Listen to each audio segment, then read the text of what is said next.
kepastian itu, sehingga tolong kalau kalian merasa mengulang itu lebih aktif dan lebih menghargai waktu ya, jangan sampai kalian justru menjadi contoh yang tidak baik, sering terlambat dan sebagainya.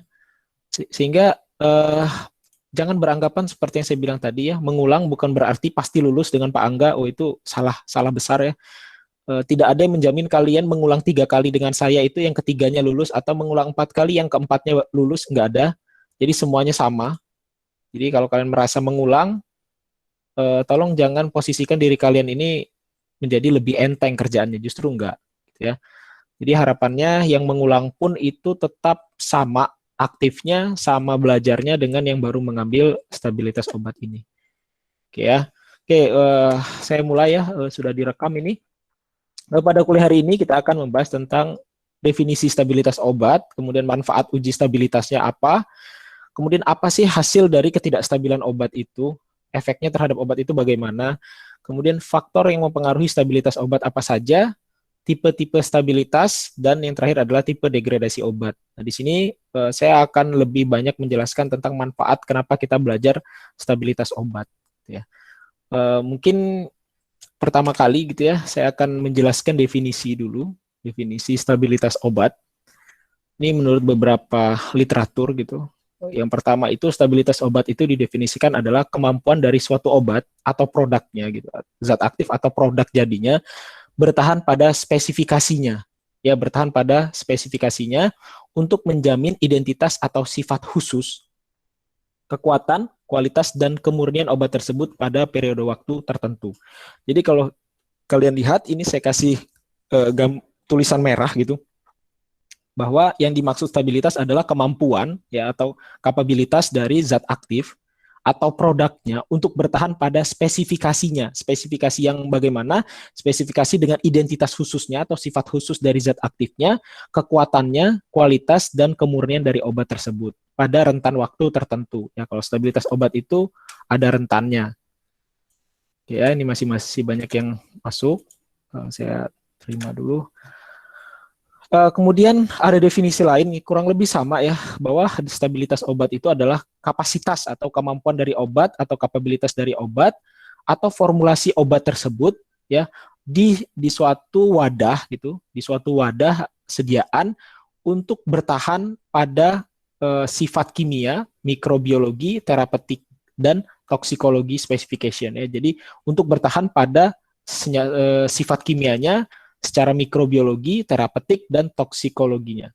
Jadi kalau dilihat sama ya, kemampuan atau kapabilitas dari obat atau produk obat gitu ya. Kalau yang di definisi kedua ditambahkan pada wadah tertentu ya. Jadi udah dalam bentuk produk jadi untuk bertahan pada sifatnya atau spesifikasinya yang di awal. Yang di awal itu dia memiliki misalnya senyawa kimianya seperti apa, secara mikrobiologi ketika dibuat dia seperti apa, secara terapeutik efeknya bagaimana di awal, dan secara toksikologi bagaimana di awal. Sehingga stabilitas ini melihat kemampuan dia yang memiliki beberapa sifat tadi untuk bertahan pada rentan waktu tertentu, ya pada spesifikasi tadi. Kalau menurut USP ya, atau United States Pharmacope, bahwa stabilitas dari sediaan farmasi itu didefinisikan sebagai kemampuan dari produk untuk bertahan pada spesifikasinya sama ya, pada spesifikasi melalui atau pada rentan waktu tertentu ketika disimpan sampai digunakan, yang disebut juga dengan shelf life atau usia simpan. Jadi kurang lebih sama, intinya stabilitas obat itu kemampuan dari produk atau zat aktif untuk bertahan pada spesifikasinya. Ya, pada spesifikasinya yang meliputi adalah sifat khususnya, kekuatannya, kualitas, kemurniannya, bahkan ada definisi lain dia menyebutkan sebagai efek terapeutiknya juga tidak boleh berubah gitu ketika disimpan pada rentan waktu tertentu, dan tidak menimbulkan toksisitas baru ya. Jadi kita akan lebih detail lagi apa saja yang menjadi aspek obat itu dikatakan stabil. Nah, sebelum saya jauh gitu ya, ini akan saya share link. Saya minta kalian jawab di situ. Saya akan share-nya di komentar ya sebentar.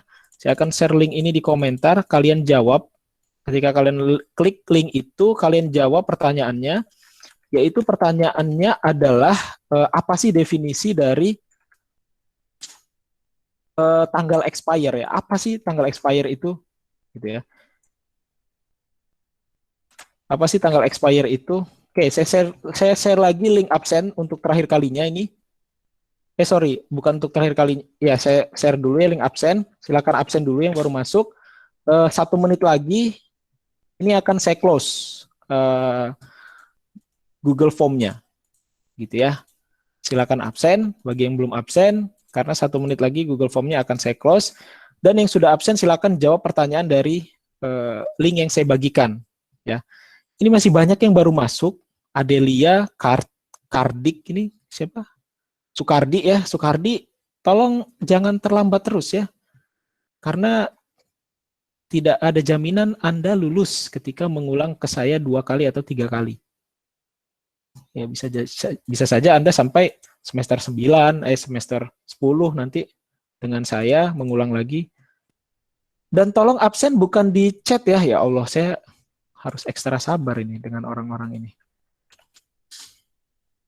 Absen tidak di chat, karena saya tidak akan baca chat kalian satu-satu. Silakan absen melalui Google Form yang saya share di chat. Ya, jadi di chat itu ada link Google Form, kalian klik, kemudian absen di sana, itu baru terhitung absen. Bukan menuliskan nama dan NPM di kolom chat. Itu tidak akan saya hitung. Oke, silakan yang sudah absen, jawab pertanyaannya di link yang saya share di chat. Ya.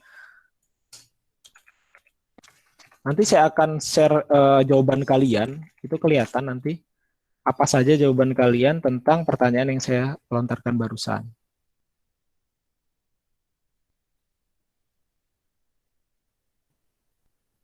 Ya, sudah ada 9 orang ya yang menjawab. Oke, sudah ada 9 orang yang menjawab. Ini saya share ke kalian. Terlihat ya jawaban kalian ya? Terlihat? Halo? Apakah terlihat jawaban kalian di sini? Terlihat, Oke Pak. ya. Jadi ini saya lihat jawaban kalian tuh ada yang menjawab bahwa tanggal expire adalah batas maksimal obat. Ya nggak jelas ya batas maksimal apa. Kemudian batas maksimal produk. Nggak jelas juga apa batas maksimal produk. Kemudian ada juga batas waktu maksimal. Batas waktu maksimal apa gitu ya. Jadi nggak jelas jawabannya ini. Kemudian ada yang Izin jawab, menjawab, terlihat, Pak. oke ya. Batas waktu kemasan. Kemudian ada yang menjawab masa berlaku suatu obat. Banyak sekali jawabannya, tapi saya belum ketemu jawaban yang benar. Batas minimal waktu simpan obat. Minimal. Apa tuh? Menunjukkan jangka waktu. Kemudian ada bilang batas efektivitas obat. Oke. Ada yang bilang lagi jangka waktu suatu obat. Jangka waktu apa? Enggak jelas ya. Silakan dijawab saja. Udah 47 orang. Ini saya belum ketemu jawaban yang benar. Eh, batas waktu maksimal. Batas waktu maksimal. Produk yang melampaui batas adalah apa tuh? Obat aman dikonsumsi. Oke.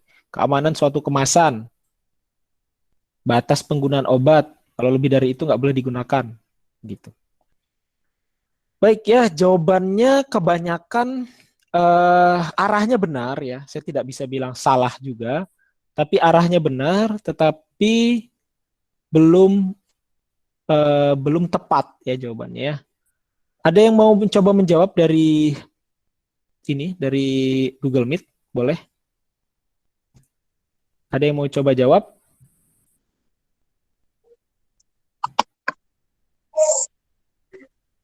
Ada? Ya, saya persilakan.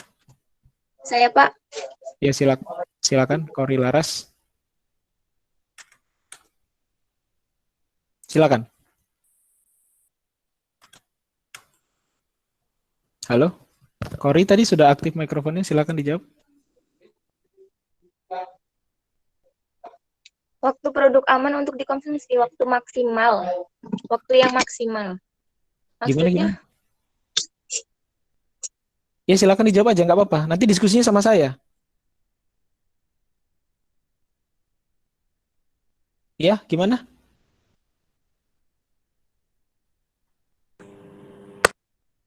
Informasi waktu yang maksimal sebuah produk yang aman untuk dikonsumsi.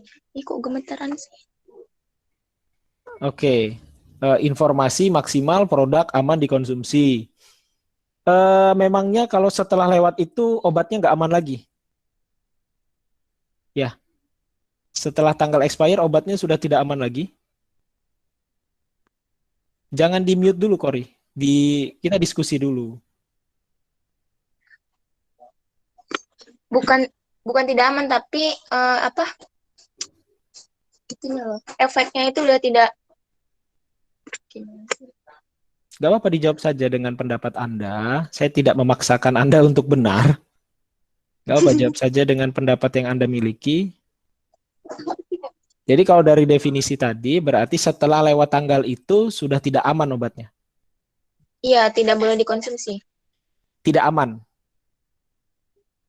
Iya, Kenapa tidak aman. tidak aman? Oke. Oke, belum tepat ya, karena tidak ada yang menjamin bahwa setelah tanggal itu obatnya sudah tidak aman. Siapa yang bisa memastikan bahwa setelah tanggal itu, misalnya gini, tanggal expire-nya hari ini tanggal berapa?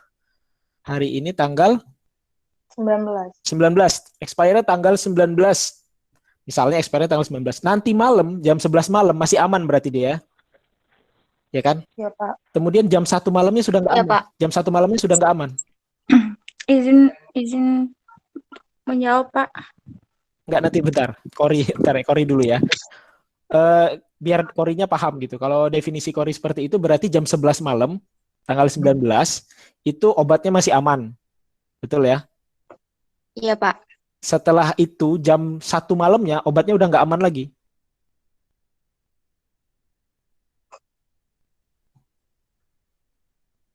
Ini kenapa ada yang Apa? share screen ya? Wayan Puspita, tolong jangan share screen. Ya, karena kita nggak mau ngelihat chat-chatannya Wayan. Silakan di close saja. Ya, saya stop saja kalau begitu ya. Wayan Puspita, saya kenapa jadi share screen?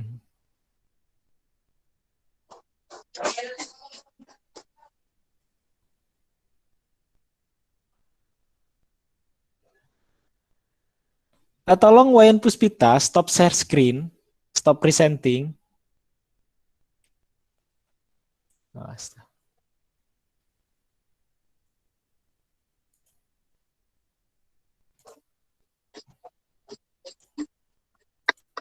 Apaan? Oke, tadi saya lihat dari komentar sudah ada jawaban yang benar ya, ke arah benar. Ya, silakan di mute yang lain. Bahwa kalau menurut Maria Tricantika nih misalnya batas waktu tanggung jawab perusahaan setelah tanggal batas expire. Jadi bukan berarti produk itu tidak aman lagi. Ya, jadi tanggal expire itu adalah tanggal di mana si produsen obat bersama dengan BPOM ya sebenarnya, karena yang memberikan usia simpan suatu produk itu adalah BPOM kalau di Indonesia, itu menjamin bahwa produknya masih aman, efektif, dan bermutu. 3 poinnya. Bahwa sampai tanggal expire itu dijamin obatnya masih aman, efektif, dan bermutu. Ada 3 poin ya. Jadi tidak hanya aman, tetapi juga harus bermutu dan efektif. Nah, sehingga setelah tanggal itu bukan berarti tidak aman, gitu ya. Setelah tanggal expire itu bukan berarti tidak aman, tetapi tidak ada lagi yang menjamin bahwa produknya masih aman, efektif, dan bermutu, gitu ya. Jadi itu adalah masalah administratif, sehingga ketika terjadi apa-apa setelah tanggal itu, gitu ya, terjadi apa-apa setelah tanggal itu, maka itu bukan tanggung jawab dari produsen lagi, gitu ya. Ini saya close dulu untuk absensi. Yang udah masuk itu 164 ya, aneh ya. Padahal yang ada di Google Meet ini hanya 142, tapi yang absen 164. Ya oke, nanti saya cek itu, tenang aja. Karena yang absennya itu, karena ini kan direkam, jadi saran saya kalau memang tidak hadir jangan absen. Karena ketika direkam ini saya bisa lihat siapa saja yang hadir ya dalam kuliah ini. Baik ya, saya lanjutkan. Sehingga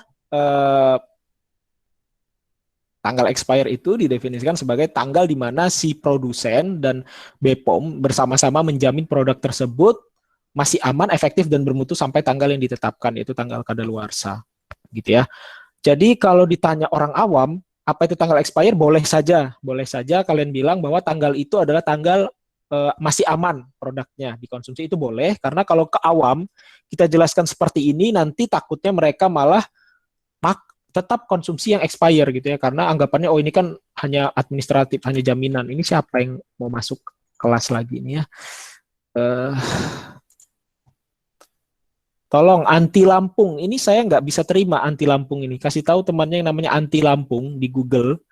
Namanya anti Lampung. Ini kenapa bisa jadi anti Lampung? Dia padahal tinggal di Lampung. Nggak bisa masuk ya karena sudah lewat jamnya. Kecuali Nengah Hartawan. Ya bagus sekali ya. Udah ngulang ya. Saya harus sabar-sabar ketemu mahasiswa seperti ini nih. Ibnu Fajar. Nggak akan saya terima ya. Ya saya lanjutkan saja. Ini mengganggu saja. Oke, saya lanjutkan. Kemudian kita masuk ke definisi usia simpan.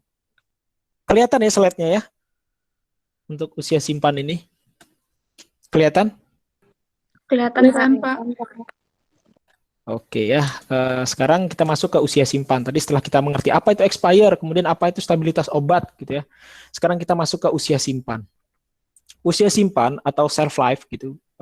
Kalau di perhitungan nanti ya kita belajarnya shelf life, yaitu adalah waktu yang dibutuhkan ya, jangka waktu yang dibutuhkan untuk menurunkan konsentrasi dari reaktan atau dari obat ya menjadi 90% dari konsentrasi atau dosis awalnya gitu ya. Jadi usia simpan itu adalah waktu yang dibutuhkan untuk menurunkan konsentrasi ya atau dosis obat gitu ya atau kadar obat menjadi 90% dari konsentrasi atau dosis awalnya. Jadi ketika dia turun 10%, suatu obat kalau dia kadarnya turun 10%, jangka waktu yang membuat itu turun itu adalah shelf life-nya. Ya, nanti kita belajar menghitung, bagaimana menghitung usia simpan suatu produk dari segi matematik atau dari segi kinetikanya. Nanti kita akan belajar itu. Tapi untuk kalian ketahui bahwa usia simpan adalah rentan waktu antara obat itu dari 100% menjadi 90% gitu ya, kalau mau lebih mudahnya lagi bahasanya. Nah, emangnya kenapa sih kalau terjadi ketidakstabilan pada obat gitu kan? Ada masalah apa gitu pada obat ketika obat tersebut menjadi tidak stabil, sehingga kita perlu belajar stabilitas obat. Yang pertama, hilangnya aktivitas obat.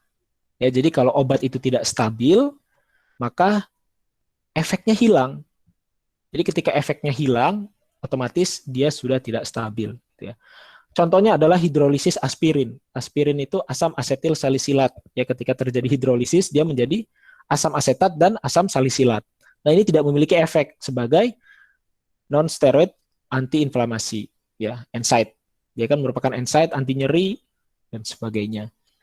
Kemudian contoh lain adalah terjadinya oksidasi pada obat adrenalin ya untuk memacu detak jantung dan sebagainya. Ini kalau terjadi oksidasi pada senyawanya, maka akan menyebabkan hilangnya aktivitas dari obat tersebut. Jadi cukup berbahaya ketika obat tersebut tidak stabil. Kemudian apalagi yang efek yang tidak diinginkan pada obat yang tidak stabil itu adalah hilangnya pembawa. Ya, pembawanya hilang. Contoh itu menguapnya air dari krim. Ya, kalau air, kalian tahu krim adalah sistem emulsi gitu kan. Ketika airnya menguap, maka terjadi ketidakstabilan emulsi dan itu bisa menyebabkan creaming ya, menjadi pecah dan sebagainya emulsinya. Kemudian menguapnya alkohol dari eliksir ya, misalnya eliksir. Eliksir itu kan menggunakan kosolven alkohol atau etanol ya, sekitar konsentrasinya 10%. Nah, kalau menguap apa akibatnya? Ada yang bisa jawab? Ketika pembawa itu menguap, maka akibatnya apa? Kalau krim tadi pecah misalnya. Kalau dia eliksir atau larutan yang lain, kalau pembawanya menguap, maka akibatnya apa? Ada yang bisa jawab? Boleh lewat komentar juga, boleh kalau mau jawab.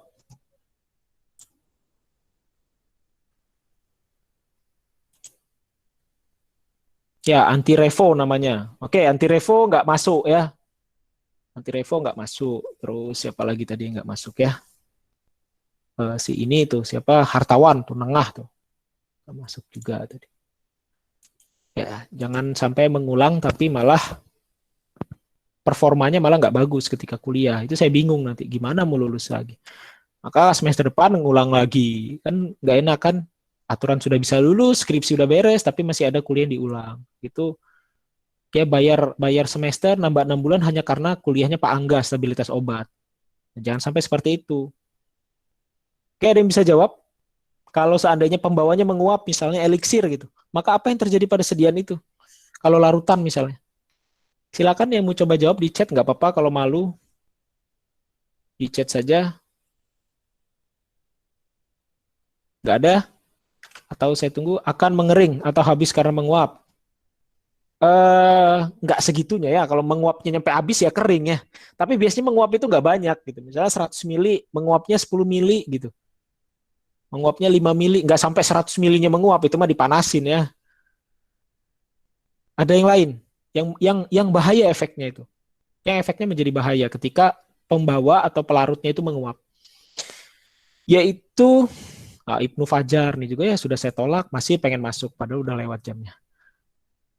Coba yang punya kontaknya Ibnu Fajar chat saja, nggak usah coba masuk lagi karena sudah ditutup kelasnya gitu ya. Akan menghilangkan kosolven. Iya, terus akibatnya apa gitu loh? Akibat terhadap obatnya apa? Lulu coba Lulu.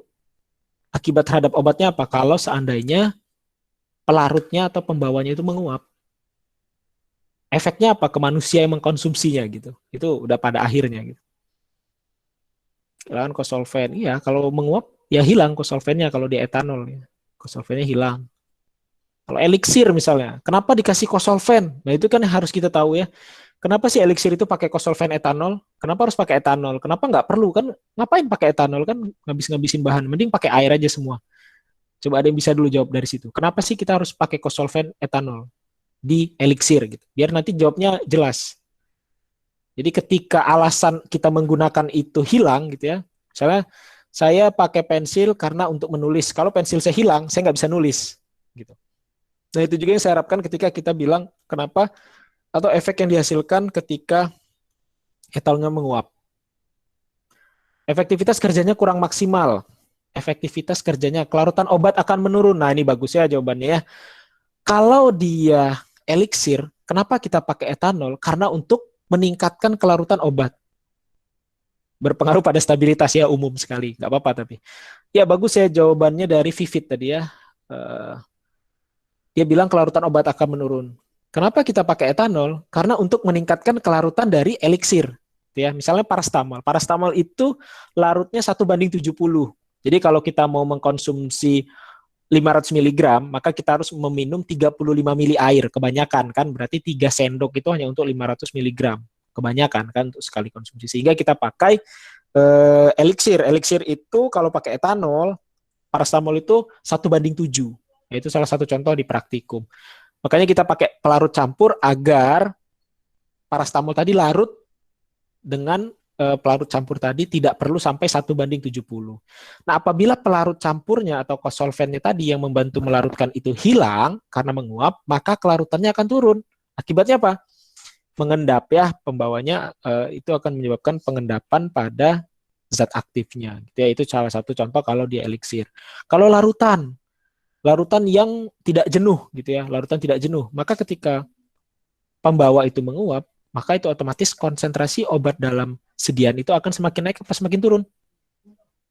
Coba ada yang bisa jawab nggak? Ketika pelarut menguap dan tidak terjadi pengendapan gitu ya, konsentrasinya naik atau turun? Konsentrasi obat di dalam sediaan tersebut naik atau turun? Coba dijawab. Silakan dijawab naik atau turun. Ada yang bilang, ayo jawab di chat aja nggak apa-apa kalau nggak kalau malu untuk langsung. Semakin turun, semakin naik. Ada yang bilang turun, ada yang bilang naik. Bilang turun, ada yang naik. Oh, ada yang bilang naik lagi. Turun, turun, naik, turun. Oke. Jawabannya sederhana. Ketika konsentrasi itu rumusnya adalah kadar dibagi volume, bobot dibagi volume, ya. Benar ya, konsentrasi itu adalah satuannya biasanya gram per mili gitu kan. Benar ya, gram per mili atau miligram per mili itu adalah satuan konsentrasi. Nah, apabila milinya, volumenya yang di bawah pembaginya menjadi lebih kecil, maka hasilnya akan lebih besar atau lebih kecil? Pembagi menjadi turun jumlahnya. Misalnya 3 dibagi 5. Misalnya 3 dibagi 6. Hasilnya setengah. Kalau seandainya 6-nya turun menjadi 3, maka 3 bagi 3 sama dengan 1. Gedean mana? Setengah apa 1? Gedean 1. Jadi kalau pelarutnya menguap atau pembawanya menguap, maka kadar obat itu akan naik ya, bukan turun. Kalau turun aneh ya, turun itu kalau diencerkan, baru dia turun kadarnya. Tetapi kalau dia menguap, maka dia akan naik kadarnya. Gitu ya. Oke, saya lanjutkan ya. Efek yang tidak diinginkan adalah berkurangnya homogenitas kandungan. Contohnya tadi creaming pada emulsi. Creaming itu berkumpulnya fase cair ya. Kalau emulsi itu kan ada minyak, ada air ya. Ada dua fase yang tidak tercampurkan, dua fase cair yang tidak tercampurkan. Nah, creaming ini terjadi pengumpulan gitu ya, globul-globul besar pada permukaan atas. Kalau dia misalnya minyak dalam air, maka yang di atas adalah minyak. Sehingga nanti homogenitasnya akan berkurang. Dosis obat yang di atas, di tengah, dan di bawah itu nggak sama. Kemudian contoh lain adalah caking pada suspensi. Suspensi tahu ya sediaan yang contohnya itu misalnya sediaan suspensi itu contohnya adalah suspensi antasida. Nah itu kalau terjadi caking, artinya terjadi pembentukan cake atau pembentukan kue di dasar suspensi. Ini pernah saya ajarkan di farmasetika ya, ketidakstabilan atau kerusakan pada sediaan-sediaan farmasi. Itu akan menyebabkan kadar obat di dasar dan di atas itu akan berbeda. Ya, homogenitasnya akan berpengaruh. Kemudian bentuk yang tidak elegan. Kayak kita kalau mau mengkonsumsi obat, pasti kita lihat bentuknya. Ya, kalau bentuknya nggak enak dilihat gitu, misalnya tablet warna putih terus ada bintik-bintik hitam. Kira-kira kalian mau minumnya nggak? Nggak ya, pasti maunya yang putih bersih tablet itu ya. Atau berwarna tapi dia satu warna gitu, nggak berwarna-warni aneh gitu. Atau apalagi ada warna hitam, ada warna biru-birunya dikit-dikit gitu ya. Jadi seperti jamuran dan sebagainya. Nah, itu adalah salah satu akibat ketidakstabilan obat, yaitu elegannya menjadi berkurang, elegansi dari suatu produk itu berkurang. Kemudian misalnya larutan tersebut mengalami perubahan warna, misalnya seperti itu. Maka otomatis tidak elegan lagi dilihat si larutan tadi. Kemudian menurunnya BA. BA ini adalah bioavailabilitas atau ketersediaan hayati. Ya, mengapa bisa turun? Gitu ya. Saya akan lemparkan pertanyaan ini ke kalian. Saya akan tunggu jawabannya sampai akhir mungkin ya. Coba kalian jelaskan mengapa bioavailabilitas obat itu bisa turun kalau produk kita tidak stabil gitu ya. Nanti kalian bisa jawab di akhir, nggak apa-apa di chat. Karena ini memang harus ada pemahaman dari slide ini dan seterusnya. Kemudian menghasilkan produk yang toksik, jelas ya, kalau tidak stabil itu biasanya menghasilkan byproduct. Byproduct itu adalah produk yang hasilnya itu tidak diinginkan gitu ya. Jadi misalnya ada reaksi antara parastamol, misalnya terjadi hidrolisis tadi ya, hidrolisis aspirin contohnya terbentuk asam asetat dan asam asetil salisilat, asam asetat dan asam salisilat. Nah, itu kan ada asam asetat yang tidak diinginkan di sana ya, ada bentuk asam dan sebagainya. Nah, itu bisa menjadi toksik, bisa menyebabkan iritasi pada lambung dan sebagainya ya. Kemudian kita masuk faktor yang mempengaruhi stabilitas obat. Ada beberapa faktor, di sini akan saya bahas dari faktor lingkungan, dari faktor obatnya sendiri, kontaminasi mikroba, dan yang terakhir adalah faktor wadah. Oke ya, Cindy, Anggi, Prantika baru mau masuk, saya tolak. Oke, yang pertama adalah faktor lingkungan. Faktor lingkungan yang mempengaruhi stabilitas obat itu diantaranya adalah suhu atau temperatur, kemudian cahaya, dan yang terakhir adalah kelembapan. Kita bahas dulu yang suhu. Jadi ketika kita menyimpan suatu obat, biasanya ada keterangan di wadahnya, ya atau di kemasannya tentang tipe penyimpanan obat yang digunakan atau suhu stabil untuk menyimpan obat tersebut. Di sini ada istilahnya suhu ruang. Suhu ruang ini bisa sampai 30 derajat ya untuk di Indonesia atau 25 derajat sebenarnya kalau di luar negeri suhu ruang itu. Tapi karena di Indonesia suhu 25 derajat itu sulit tercapai kalau kita nggak pakai AC ya. Pasti umumnya sekitar 30 derajat. Kemudian ada suhu dingin, ini suhu di kulkas tapi bukan di freezer, yaitu suhunya rentannya 2 sampai 8. Ini biasanya untuk menyimpan obat-obat supositoria ya. Kemudian apalagi contoh obat yang disimpan di suhu dingin. Kemudian obat laktobi dan sebagainya itu biasanya di suhu 2 sampai 8. Kemudian ada suhu beku ya, yaitu minus 20 sampai minus 10 derajat Celcius. Jadi kalau kalian lihat di suatu kemasan ada suhu penyimpanannya, maka kalau dia mencantumkan suhu beku itu di minus 20 sampai minus 10 derajat Celcius, yaitu di freezer. Ini biasanya digunakan untuk vaksin, ya serum dan sebagainya. Biasanya disimpan di freezer untuk menjaga stabilitasnya. Nah, kemudian pertanyaan yang menarik itu adalah mengapa suhu mempengaruhi stabilitas obat? Ya, mengapa suhu mempengaruhi stabilitas obat?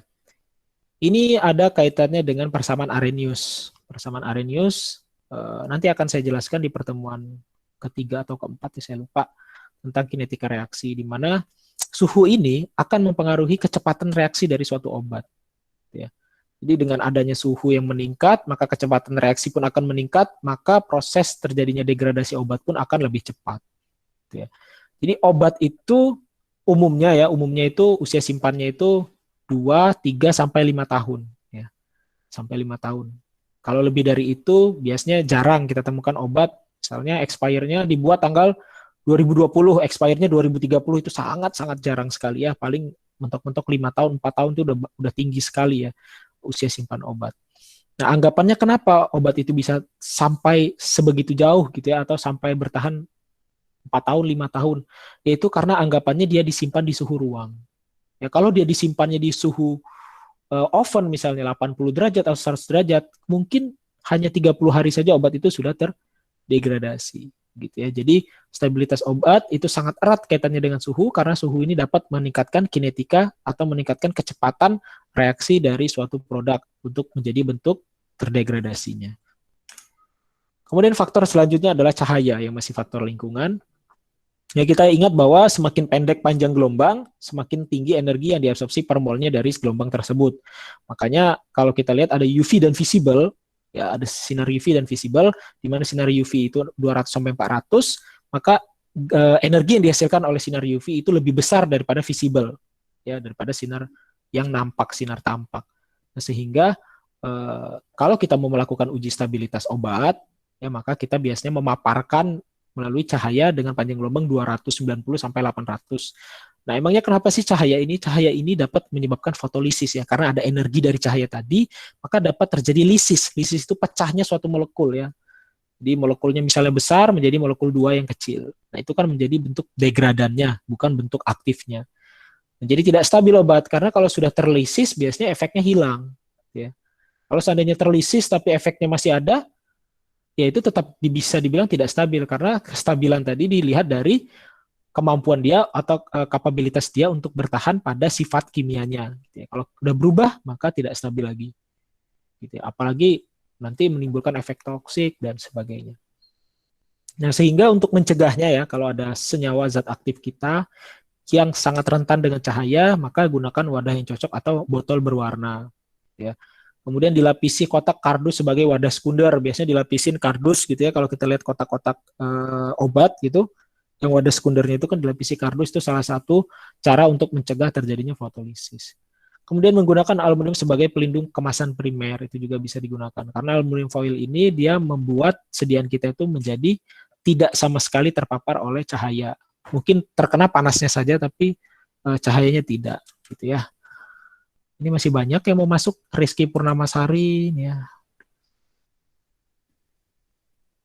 Cindy Anggi Prantika, tolong dihubungi bahwa tidak bisa lagi. Ini ada yang bertanya, maaf Pak, pertanyaannya bagaimana tadi? Oke, mungkin maksudnya pertanyaan ini ya, menurunkan BA.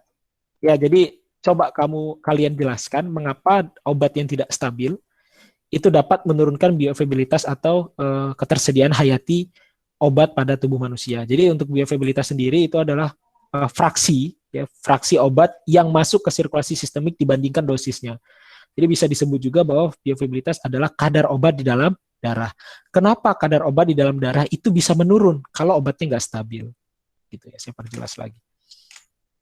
Kemudian yang selanjutnya faktor lingkungan adalah lembab. Ya. Kenapa lembab ini bisa mempengaruhi stabilitas? Karena yang namanya lembab itu adalah tingginya kandungan air di udara ya. Lembab itu adalah kandungan air di udara. Sehingga ketika air itu diabsorpsi di udara tadi oleh senyawa-senyawa kita atau zat aktif kita, maka dia akan menyebabkan hidrolisis. Ya, hidro itu air, lisis itu pemecahan. Jadi dengan adanya air dari udara akibat lembab tadi, itu bisa menyebabkan lisis dari senyawa aktif kita ya. Sehingga lembab tadi bisa menyebabkan hidrolisis. Kemudian solusinya kita bisa memilih wadah seperti gelas atau plastik untuk mencegah obat kontak dengan lingkungan yang tinggi lembab. Ya, jadi untuk yang RH-nya tinggi ya, relative humidity, ruangan dengan RH tinggi, untuk mencegahnya maka biasanya kita menggunakan wadah-wadah kaca dan sebagainya ya. Salah satu contoh misalnya kalau kalian di laboratorium itu ya, NaOH. NaOH itu bukan obat ya, tapi senyawa kimia yang memiliki sifat higroskopis. Ya, dia kalau kita lihat kita taruh di ruangan terbuka, maka dia akan menjadi cair. Itu karena adanya air yang diabsorpsi dan melarutkan NaOH. Nah, solusinya bagaimana kalau kita NaOH? Saya kasih contoh di NaOH, yaitu kita tutup. Ya, kita harus tutup rapat terus.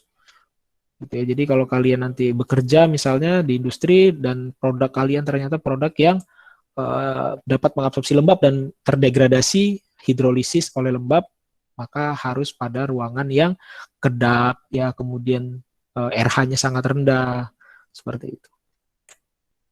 Kemudian ada faktor lain yaitu faktor obat. Faktor obat ini adalah ukuran partikel, contohnya suspensi dan emulsi. Suspensi misalnya, kalau ukuran partikelnya besar, maka otomatis kecepatan sedimentasi itu akan lebih cepat, ya kecepatan mengendap akan lebih cepat. Tetapi kalau ukurannya kecil, ingat ya pelajaran suspensi ada sistem flokulasi dan deflokulasi. Kalau sistem deflokulasi, partikelnya kecil, itu memang lambat sekali mengendapnya, terjadi sedimentasi, tetapi ketika mengendap, maka dia akan bisa menyebabkan cracking. Ya, jadi ukuran partikel ini benar-benar berpengaruh, sehingga kita harus mendesain produk kita itu ukurannya kecil agar lambat mengendap, tetapi dia harus ditambahkan zat pemflokulasi. Contohnya suspending agent. Ya, suspending agent itu adalah agen pemflokulasi. Salah satu contohnya. Kemudian emulsi pun demikian ya. Semakin kecil globul, ya kalau emulsi itu globul, kalau partikel itu suspensi.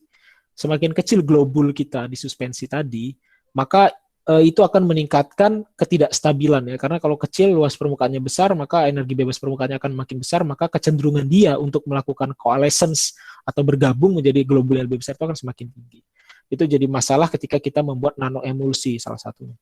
Maka ketidakstabilan itu benar sekali ya dipengaruhi oleh ukuran partikel. Kita mau ukurannya kecil dan stabil itu susah. Biasanya ukuran kecil itu justru nggak stabil kalau dia suspensi maupun emulsi. Tetapi ukuran kecil tadi bagus efeknya, biasanya lebih bagus. Maka dicari solusi, ya misalnya emulsi, bagaimana ukurannya kecil tetapi dia stabil, maka ditambahkan surfaktan, diatur konsentrasi surfaktannya, sehingga dia memiliki energi tolak menolak ya, atau istilahnya zeta potensial yang sesuai. Gitu ya. Kemudian pH ini akan mempengaruhi stabilitas obat, apalagi obat-obat yang zat aktifnya itu aktif pada pH tertentu atau stabil pada pH tertentu. Nah, apabila terjadi perubahan pH, entah itu karena faktor lingkungan, sehingga menyebabkan obat ini pH-nya menurun atau naik, maka ini akan menyebabkan ketidakstabilan pada sediaan kita. Contohnya misalnya sediaan kita larutan. Larutan itu punya pH untuk dia terlarut. Ya, zat aktifnya itu punya pH untuk terlarut. Apabila terjadi penurunan pH, misalnya, maka bisa saja terjadi pengendapan dari zat aktif. Itu banyak contoh-contohnya. Kemudian faktor eksipien. Ya, salah satu faktor obat yaitu faktor eksipien. Jelas ya, faktor eksipien yang kita gunakan. Kita menggunakan misalnya pembawanya apa? Pembawanya air, padahal zat aktif kita mudah terhidrolisis. Itu bagaimana? Kemudian pembawanya mengandung air, salah satu contohnya misalnya pati dan sebagainya, itu kan banyak kandungan airnya. Kemudian zat aktif kita mudah terhidrolisis. Maka ini akan mempengaruhi stabilitas dari obatnya gitu ya. Kemudian selanjutnya adalah mikroba ya, kontaminasi mikroba. Sumber kontaminasi ini ada dari air ya. Mikroba yang dihasilkan itu gram negatif, pseudomonas, xanthomonas, dan flavobacterium. Ada bisa juga kita terjadinya itu karena kontak dengan udara ya, karena udara juga mengandung banyak bakteri, penicillium, aspergillus, bakteri spora seperti bacillus sp dan sebagainya.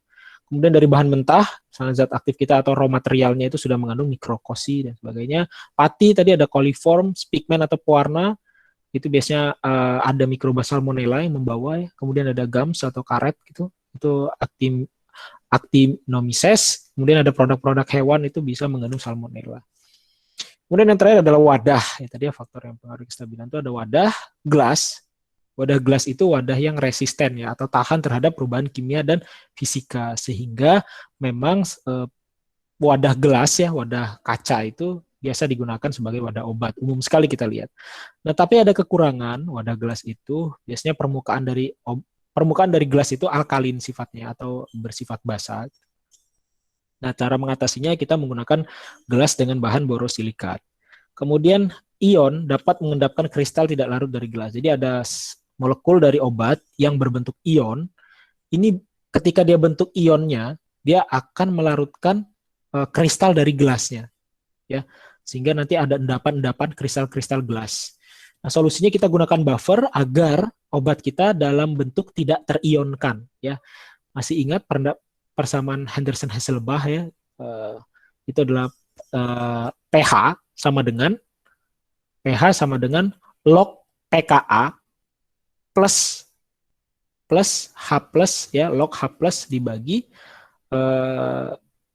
OH ya. Jadi OH min per H. Jadi maksudnya adalah yang atas itu adalah garam, yang bawah itu adalah bentuk asamnya. Jadi gini, dari persamaan Henderson-Hasselbalch itu dapat disimpulkan bahwa pH itu dapat mempengaruhi jumlah molekul yang terionkan dengan tidak terion. Ya. Kalau misalnya pKa obat itu umumnya asam lemah atau basa lemah. Benar ya, jarang sekali obat itu asam kuat atau basa kuat. Misalnya dia obatnya asam lemah, pKa-nya misalnya 4. Misalnya obat itu pKa-nya 4. Maka apabila pH kita yang gunakan adalah sama dengan 4, kalau pH sama dengan pKa, maka jumlah yang terionkan dengan jumlah molekul yang tidak terionkan itu akan satu, seimbang ya. 50-50, yang terionkan 50%, yang tidak terionkan 50%. Itu salah satu contohnya. Nah, dengan kita mengatur pH, kalau kita turunkan pH-nya, ya, misalnya pH-nya di bawah 4, misalnya pH-nya diatur 2. Tapi jarang ya kita buat sediaan pH 2, itu biasanya bahaya ya ketika dikonsumsi.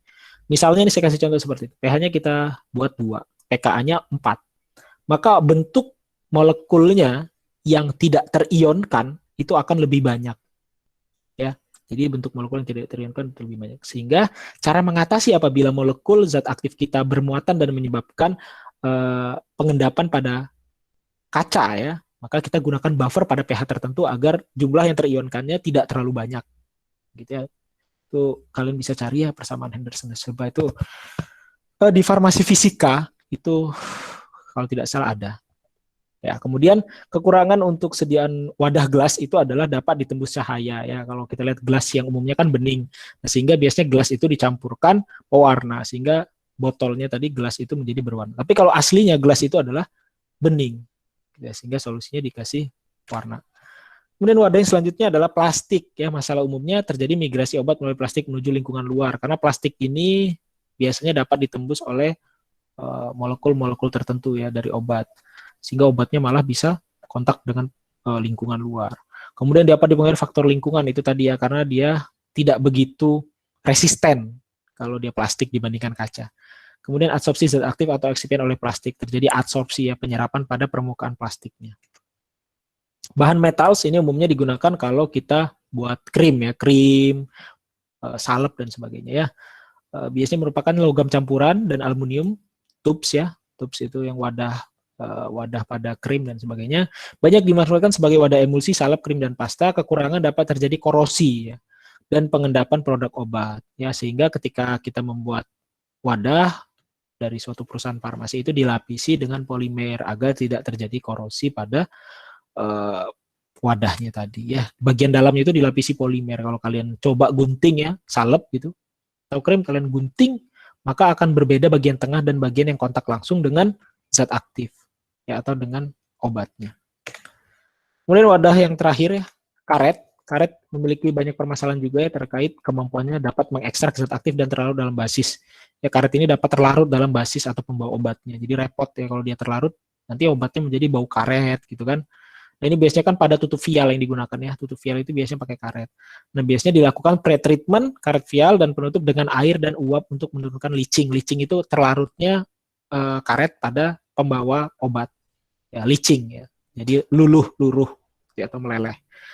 Untuk mencegah itu biasanya dilakukan pencucian dulu pada tutup vial tadi dan dilakukan pemanasan dengan uap ya. Sehingga memang nanti terlicing lah dia dulu ketika proses pre-treatment tadi sebelum dia digunakan. Sampai sini ada yang mau ditanya dulu sebelum saya lanjutkan. Saya persilakan kalau mau bertanya. Maaf Pak, jika terputus sinyal apakah tetap bisa masuk kembali Google Meet? Ya, bisa, tetap bisa. Kalau kalian sudah saya izinkan, kemudian keluar, kemudian masuk lagi itu masih bisa. Masih bisa.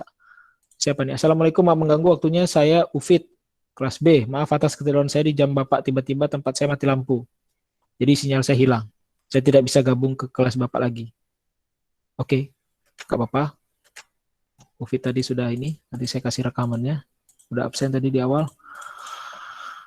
Oke, ada yang mau ditanya? Ada? Kalau tidak ada, saya lanjutkan. Tipe stabilitas ada stabilitas terapeutik ya. Harapannya apa? Apabila distabil secara terapeutik, maka efek terapinya tidak mengalami perubahan. Tadi ya di awal ada tipe stabilitas terapeutik. Kemudian stabilitas kimia, integritas dan potensi kimia pada label tidak mengalami perubahan pada waktu tertentu. Kemudian stabilitas fisik, bentuk, daya tarik ya atau elegansinya, homogenitas dan disolusinya tidak terganggu kalau dia dikatakan stabilitas fisik. Stabil secara fisik, kemudian stabil secara mikrobiologi, itu artinya dia steril atau tidak terjadi pertumbuhan mikroba, dan stabilitas toksikologi itu tidak ada peningkatan toksisitas dari obat. Kemudian ada tipe degradasi obat, ini ada tipe kimia, fisika, dan biologi. Kimia ini hidrolisis contohnya, ingat ya hidrolisis, maka terjadi lisis karena adanya air. Kemudian terjadi oksidasi, oksidasi ini adalah hilangnya elektron atau hilangnya molekul hidrogen pada suatu molekul ya, maka terjadi oksidasi. Kemudian terjadinya fotolisis. Secara fisika, terjadinya perubahan yang mengakibatkan berubahnya penampilan fisik ya, sifat organoleptis, kekerasan, ukuran partikel, homogenitas, dan lain-lain. Sehingga mempengaruhi pharmaceutical elegance ya, atau elegansinya atau penampilannya tadi, keseragaman kandungan, homogenitas, tadi sudah saya singgung, dan kecepatan pelepasan obat atau kecepatan disolusi juga dapat berpengaruh. Ini saya akan beri contoh beberapa ketidakstabilan fisik ya dari jenis-jenis obat. Contohnya oral, larutan oral itu kalau terjadi ketidakstabilan fisik, maka terjadi perubahan aroma, ya, aromanya hilang, kemudian terjadi perubahan rasa, terjadi pengendapan, dan terjadi perubahan warna. Ini umum yang terjadi apabila sediaan tersebut adalah larutan oral. Ya, ketidakstabilan fisiknya itu biasanya seperti ini. Kemudian terjadi ketidakstabilan fisik pada larutan parenteral. Ini biasanya contohnya adalah terbentuknya endapan ya pada sediaan injeksi itu. Kemudian terjadi perubahan warna. Kemudian terbentuknya larutan yang cloudy. Cloudy itu butek gitu ya, bahasa gampangnya butek. Kemudian pada suspensi ketidakstabilan fisik itu yang terjadi contohnya adalah pengendapan atau settling ya. Maka biasanya asal dia bisa diredispersikan sebenarnya nggak masalah kalau suspensi ya, karena kan ada label itu kocok dahulu kalau untuk suspensi. Kemudian caking, nah ini yang repot kalau udah terjadi caking. Caking ini sudah tidak bisa diredispersikan ya, kita keluarkan pun susah ya, karena sudah terbentuk cake atau terbentuk kue di dasar suspensinya. Kemudian terjadi pertumbuhan kristal, ini juga bahaya ya, artinya ketika terjadi pertumbuhan kristal itu produk kita itu menjadi ada endapan yang tidak bisa diredispersikan ya, mirip dengan caking, tapi kalau pertumbuhan kristal dia lebih kecil-kecil ya, tidak menyatu menjadi cake atau kue. Kemudian kalau emulsi, nah kalau kita lihat nih emulsi itu bisa terjadi creaming ya. Ada banyak ya ketidakstabilan emulsi, itu ada terjadi creaming yang tadi saya bilang menumpuk di bagian atas sebelum terjadi breaking, biasanya creaming dulu. Kemudian terjadi coalescence. Coalescence itu penggabungan antara globul yang kecil menjadi globul yang besar, jadi lebih besar. Atau flokulasi. Flokulasi ini awal mula sebelum coalescence biasanya ya, terjadi menempel saja tapi tidak menjadi globul yang lebih besar. Untuk sediaan semi-solid, ketidakstabilan fisik ini biasanya terjadi perubahan ukuran partikel. Ya, jadi ukuran partikel itu menjadi biasanya krim atau salep itu kan nggak ada ya partikel kasarnya umumnya. Nah, setelah penyimpanan pada waktu tertentu tiba-tiba ada partikel kasar misalnya. Kemudian terjadi perubahan viskositas atau konsistensi. Ya, viskositasnya menjadi turun biasanya kalau sediaan-sediaan semi-solid. Awalnya agak padat gitu ya, rigid gitu, ketika dia sudah disimpan dalam waktu yang lama, kok malah jadi benyek gitu atau menjadi begitu cair. Nah, itu tanda-tanda bahwa dia tidak stabil secara fisika. Kemudian bisa terjadi caking juga atau coalescence pada sediaan-sediaan krim, karena krim itu adalah emulsi kan sebenarnya. Kemudian terjadi bleeding, sama ya, kurang lebih sama itu. Nah, keseragaman kandungan menjadi bermasalah sehingga terjadi hilangnya elegansi dari sediaan dan perubahan kecepatan pelepasan obat. Sama ya, kurang lebih sama. Kemudian untuk tablet. Nah, tablet itu ketidakstabilan fisik itu berubahnya waktu disintegrasi. Ya, misalnya umumnya ya disintegrasinya menjadi lebih cepat. Kenapa? Karena tablet itu menjadi lebih rapuh kalau dia disimpan terjadi ketidakstabilan fisik. Nah, biasanya ketidakstabilan fisik ini akibat wadahnya gitu ya yang tidak disimpan di suhu yang tidak benar dengan lembab yang tinggi misalnya. Kemudian dia bisa mengabsorpsi sejumlah air sehingga menjadi lebih benyek gitu atau lebih rapuh tabletnya. Nah, kalau tablet itu menjadi lebih rapuh, maka disintegrasinya pun akan berubah menjadi lebih cepat. Ya, salah satunya. Atau bisa meningkat kalau dia tabletnya ternyata menjadi lebih keras. Ini umumnya terjadi kalau dia pengikatnya itu justru meningkat efeknya akibat misalnya kehilangan sejumlah air atau justru mengabsorpsi sejumlah air. Itu bisa terjadi peningkatan kemampuan dari pengikat. Ya, pengikatnya mengalami reaksi tertentu. Sehingga nanti lebih keras tabletnya dan menjadi disintegrasinya menjadi lebih lama. Yang pada akibatnya ini akan mempengaruhi profil disolusi ya. Profil disolusi itu erat kaitannya dengan waktu disintegrasi. Kalau disintegrasinya cepat, maka disolusinya biasanya lebih cepat. Begitupun sebaliknya. Kekerasan tadi kaitannya sama ya, kekerasan dari obatnya atau dari tabletnya, jadi bentuknya menjadi rapuh atau justru semakin keras. Penampilan, kestabilan fisik yang selanjutnya itu adalah penampilan. Misalnya tabletnya memiliki banyak noda-noda hitam misalnya ya, kemudian ada bercak-bercak tertentu. Ini kan akan mengganggu sekali penampilan dari tablet. Kemudian pada kapsul itu biasanya terjadi perubahan warna ya, lengket dan lembek itu biasa sekali ya terjadi pada kapsul itu nempel satu sama lain biasanya karena wadahnya nggak ditutup rapat. Kemudian yang pasti disolusinya juga akan berubah karena kapsul juga dilakukan uji disolusi ya untuk kapsul-kapsul tertentu itu dilakukan uji disolusi. Nah kalau seandainya dia lembek ya menempel satu sama lain maka otomatis disolusinya pun akan menjadi berubah atau biasanya akan menjadi lebih cepat. Kemudian lanjutan untuk ketidakstabilan fisik itu bisa mengakibat juga hilangnya konten volatil ya, contohnya alkohol dan eter tadi udah saya singgung untuk pembawa, hilangnya kandungan air sama ya untuk pembawa juga. Kemudian terjadi absorpsi air, senyawa higroskopis seperti kapsul, gelatin, potasium sitrat itu dapat mengabsorpsi air di udara. Makanya saya bilang tadi, kalau dia kapsul itu harus ditutup rapat. Kalau nggak ditutup rapat, maka kemungkinan besar dia akan terjadi ketidakstabilan fisika. Ya, dia akan menyerap air di udara karena dia higroskopis tadi kapsul gelatin dan akibatnya kapsul tadi akan menjadi lembek, menempel satu sama lain dan sebagainya. Kemudian terjadi polimorfisme. Ya, polimorfisme ini adalah perubahan bentuk kristal. Ya, nanti kalian akan banyak belajar itu di semester berapa ya. Polimorfisme ini terkait perubahan bentuk kristal ya. Jadi senyawanya sama, senyawanya masih sama, tidak mengalami degradasi senyawanya dari secara kimia tidak mengalami perubahan molekulnya dan sebagainya, tetapi dari secara fisik bentuk kristalnya berubah. Ya bentuk kristalnya misalnya kotak, misalnya ya, kemudian berubah menjadi bentuk segi enam. Nah itu akan mempengaruhi kelarutannya dan disolusi obat. Ya bentuk kristal, bukan bentuk partikel, beda lagi ya. Partikel tersusun dari banyak kristal, kristal tersusun dari banyak molekulnya, gitu ya. Kemudian terjadi perubahan warna tadi sama ya. Oke, mungkin sekian ya untuk kuliah hari ini. Kalau ada yang ditanyakan saya persilakan, tapi ini ada tugas. Tugasnya sebenarnya ini salah satu output kalian ya, yaitu bermanfaat bagi orang sekitar. Jadi tugasnya adalah foto produk obat yang ada di rumah pada bagian tanggal kadaluarsanya. Kemudian jelaskan maksud tanggal kadaluarsa ya pada caption kalian. Jelaskan sejelas-jelasnya agar masyarakat tahu bahwa setelah tanggal kadaluarsa itu udah nggak bagus lagi. Gitu ya. Jangan bilang yang saya bilang tadi ya. Yang saya bilang tadi itu untuk sesama profesional atau sesama mahasiswa farmasi ya. Kalian kan mahasiswa farmasi nyambung ya. Bahwa sebenarnya tanggal expired itu dibuat untuk merupakan jaminan dari suatu produsen. Tetapi ketika ke masyarakat, kalian ubah kata-katanya, tapi yang penting nyampe pesannya ya. Bahwa kita tuh penting mengecek tanggal kadaluarsa obat serta jelaskan ketidakstabilan fisika. Tadi udah saya banyak cerita tentang ketidakstabilan fisika dari berbagai bentuk sediaan farmasi. Misalnya kalian foto nanti suspensi antasida ya, maka kalian bisa jelaskan salah satu ketidakstabilan yang bisa kita lihat kalau sudah tidak stabil secara fisika, sediaan suspensi antasida ini adalah terbentuknya caking gitu ya. Dan seterusnya ya. Dan kalian jelaskan juga efek terhadap obat tersebut itu bagaimana kalau seandainya tidak terjadi ketidakstabilan. Tadi udah saya jelaskan di awal. Apa sih akibatnya kalau obat itu tidak stabil?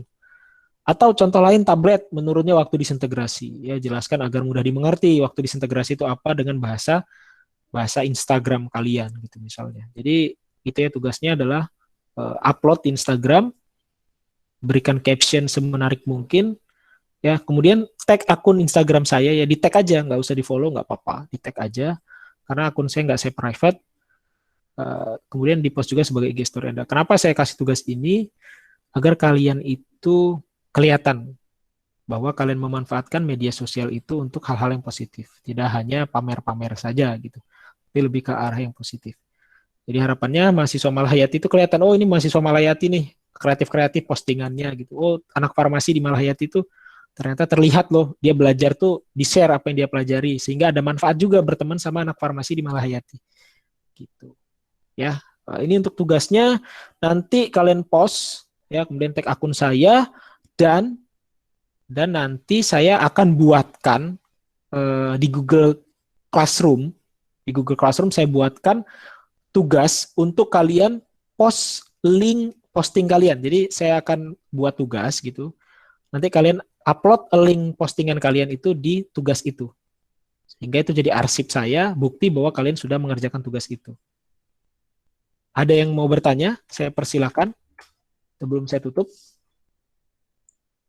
Izin bertanya, Pak. Ya, silakan. Jika suatu obat telah berubah warna dan teksturnya, tetapi tanggal expirednya atau kadaluarsanya itu masih lama, apakah obat tersebut dapat tetap dikonsumsi, Pak? Terima kasih. Bagus sekali ya pertanyaannya ya. Apabila obat tersebut sudah berubah atau tidak terjadi ketidakstabilan fisik ya. Sebenarnya banyak ya ketidakstabilan. Ada fisika, tadi yang dikasih contoh fisika. Ada kimia, ada mikrobiologi tadi kan. Nah, misalnya terjadi salah satu di antara ini. Ya, terjadi salah satu di antara ketidakstabilan tadi. Ini kan saya jelaskan tadi ya. Tipe ketidakstabilan itu ada stabilan terdapat kimia, fisik, mikroba, dan toksikologi. Itu kan ketidakstabilan. Salah satu saja ada yang terjadi, fisika misalnya, terjadi perubahan warna, padahal expire-nya masih jauh Pak, setahun lagi. Maka apakah boleh dikonsumsi? Jawabannya tidak. Ya, jawabannya tidak. Tidak boleh dikonsumsi lagi. Kenapa tidak boleh dikonsumsi Pak? Padahal expire-nya masih jauh. Ya, kita justru sudah tahu sebelum expire itu sudah tidak stabil. Sementara dia jamin, expire kan dia menjamin bahwa sampai tanggal segitu itu stabil, kata dia. Tapi ternyata mungkin bisa kita lihat, misalnya si penanya ini menyimpannya di suhu yang tidak benar, misalnya. Atau dia nemu obat dari mana, dari rumahnya, dicek sama dia, oh expire masih lama, tapi kok udah lembek ya. Nah itu sebenarnya ada istilah lagi BUD ya, Beyond Use Date. Beyond Use Date itu adalah waktu expire obat setelah dibuka, bukan sebelum dibuka. Expire yang tercantum di kotak itu adalah ketika sediaan itu tidak pernah dibuka. Tidak pernah dibuka sama sekali. Tetapi ketika dibuka itu ada BUD namanya, Beyond Use Date. Nanti akan saya bahas itu kini pertemuan selanjutnya ya. Beyond Use Date itu untuk sediaan larutan itu biasanya sekitar 1 bulan dan sebagainya. Maaf Pak, untuk tugas Instagram harus terlihat mukanya tidak Pak? Nggak perlu ya. Saya nggak mau menunjukkan, nggak perlu muka, ya. Nggak perlu muka, gitu ya.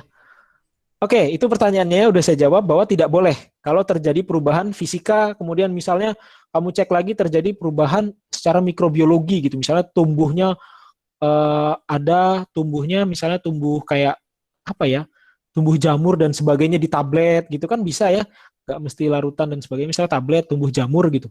Maka udah nggak boleh, walaupun expiry masih lama. Ya, itu kalian harus bisa mengedukasi orang-orang di sekitar kalian bahwa ketika terjadi perubahan itu, karena apa? Stabilitas obat itu adalah kemampuan produk, ya, kemampuan obat untuk bertahan pada spesifikasi awalnya. Spesifikasi awal itu meliputi apa? Fisika, kimia, ya mikrobiologi tadi ya. Pada rentan waktu tertentu. Gitu. Kalau terjadi ketidakstabilan itu umumnya itu biasanya penyimpanannya tidak benar, maka terjadi perubahan warna dan sebagainya. Expiry masih lama, ya biarin aja, nggak boleh diminum karena berbahaya. Hanya foto Pak, bukan video. Iya, foto bentuk sediaannya. Misalnya kalian foto itu antasida misalnya ya, tapi jangan antasida semua, nanti satu angkatan antasida semua. Saya mau menarik kalian ada yang pakai tablet apa gitu, kalian foto aja tabletnya, di depannya ya, kalau perlu di expire-nya di foto kan bisa di posting itu bisa 2 postingan gitu ya, bisa dua gambar gitu kan di satu kali posting. Terakhirnya adalah minggu depan ya, pokoknya minggu depan itu akan saya lihat sehari sebelum, misalnya hari Jumat malam itu saya lihat di postingan Google Classroom. Karena di Classroom nanti saya minta kalian mensisipkan link itu, link postingan Instagram kalian. Jadi saya nanti kelihatan mana yang belum mengumpul itu kelihatan. Gitu ya. Saya nggak akan ngelihat dari tag-an kalian ya dari Instagram. Tapi saya minta itu di tag ya, di tag saya agar apa? Agar saya juga bisa memantau kalian gitu. Oh ternyata ini hari ini udah ngerjain. Oh ini hari ini udah ngerjain dan sebagainya. Izin bertanya, apakah materi hari ini akan di-share? Videonya saya akan share dan materi juga saya share. Ya, video rekaman ini saya share dan materinya juga akan saya share. Ada lagi? Silakan saya beri waktu untuk bertanya. Nah, hari ini nggak terlalu banyak ya materinya karena memang ini belum ada latihan-latihan. Di ke depan kita akan banyak latihan soal untuk menghitung. Sekarang ini harapan saya setelah pertemuan ini kalian tuh mengerti bahwa kenapa kita harus belajar stabilitas obat. Kemudian waktu expire itu apa? Kemudian ketidakstabilan itu dipengaruhi apa saja gitu. Dan kalau nggak stabil itu apa sih efeknya terhadap saya yang mengkonsumsi obat tidak stabil tadi? Oh, itu banyak tadi ya. Ada lagi? Silakan, saya tunggu kalau mau bertanya.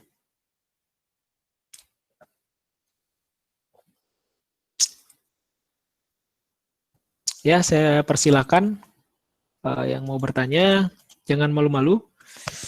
Biasanya nanya ini mahasiswa yang baru ngambil nih. Biasanya ini banyak pertanyaan atau mahasiswa yang semester 3 nih.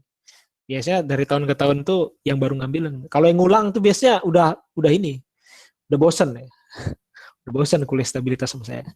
Nah, itu buat gambaran kalian ya bahwa saya stabilitas itu apa ya? Intinya sama dengan kuliah yang lain lah ya. Saya kalau memang nggak bisa ya udah nggak bisa gitu. Mau nggak mau ngulang ya ngulang. Ya. Dan saya harap kalian juga aktif bertanya karena itu ada nilai sendiri ya bagi yang bertanya, menjawab dan sebagainya itu ada penilaian dari keaktifan.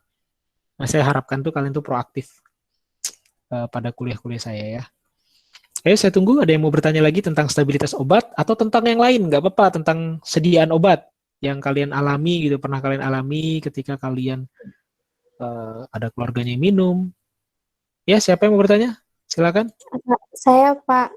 Oke, silakan. Pak, izin bertanya. Berarti semisal ada obat, dia itu kan ini pengalaman saya, Pak ya. Jadi saya waktu itu pernah beli obat. Nah, obatnya itu tadinya itu dari bentuk awal tuh kayak gel kental gitu, Pak. Nah, setelah beberapa minggu disimpan di kulkas, itu dia tiba-tiba nggak begitu kental pada saat kayak saya pertama kali beli, Pak.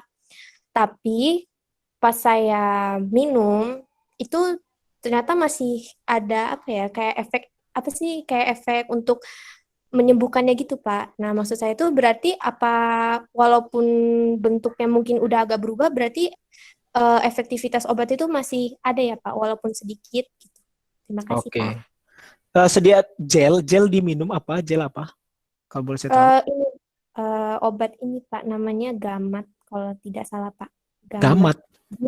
Iya, Gamat gitu. Gamat. Obat ya. Coba sih saya baru. Oh, obat herbal ya. Iya, Pak. Obat herbal jelly Gamat. Oh, dia bentuknya apa? Kapsul? Bukan, dia bentuknya kayak cairan gel kental gitu loh, Pak, dia kental. Oke, saya mengerti ya. Oke. Mungkin saya akan jawabnya itu secara umum aja ya. Secara umum saya nggak akan bahas soal Gamat itu. Jadi gini, ketidakstabilan fisika itu tidak menjamin ketidakstabilan terapeutik maupun kimia. Tapi kimia sih pasti ya kalau fisika. Karena begini ya, ketidakstabilan fisika itu saya kasih contoh, mungkin kalau Gamat itu saya agak bingung ya, karena saya belum pernah konsumsi. Misalnya suspensi saja, suspensi misalnya, terjadi ketidakstabilan fisik, terbentuk caking. Terbentuk caking itu bukan berarti semuanya mengendap, bukan berarti semuanya itu menjadi cake, enggak. Biasanya ada lapisan kecil tipis bawah, dan ada yang masih bisa diredispersikan. Ya.